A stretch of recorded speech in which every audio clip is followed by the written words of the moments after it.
అయోధ్యలో బాలరాముని ప్రతిష్టను దేశ విదేశాలలో హిందువులంతా సంబరాలు జరుపుకున్నారు. ఖమ్మం జిల్లా బీజేపీ కార్యాలయంలో రామమందిర ప్రాణప్రతిష్ఠ కార్యక్రమాన్ని ఏపీ వసుదేవరావు నిర్వహించారు. అనంతరం అయోధ్య రామమందిరం ఎన్నో ఏళ్ల కళ బీజేపీ కృషితో సాధ్యమైందన్నారు.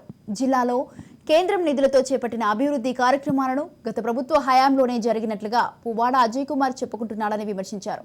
నాటికి నిధులు కేటాయించింది కేంద్రమే అని గుర్తించాలన్న ఎంపీ అయోధ్య రామమందిర ఘట్టం రోజున భద్రాచలంలో రాష్ట్ర ప్రభుత్వం ఎటువంటి కార్యకలాపాలు చేపట్టలేదని విమర్శించారు.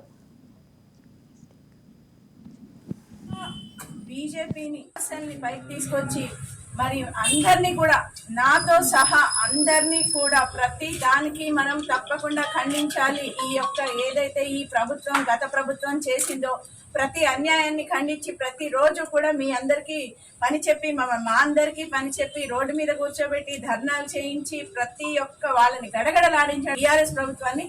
అదే రకంగా ఈ రోజున కాంగ్రెస్ ప్రభుత్వం కూడా ప్రతి ఒక్క రోజు ఎన్ని సమస్యల్ని మరి పరిశీలించకుండా ప్రతి ఒక్క 6 గ్యారంటీలు 10 గ్యారంటీలు అని ప్రజల్ని మోసం చేసి ఈ రోజు గద్దె మీద కూర్చున్నారు. వారందరికీ కూడా ప్రతిరోజు చుక్కలు చూపించాలంటే మా తమ్ముడే దీనికి మళ్ళీ కూడా సరిపోతారు. ఖమ్మం జిల్లాలో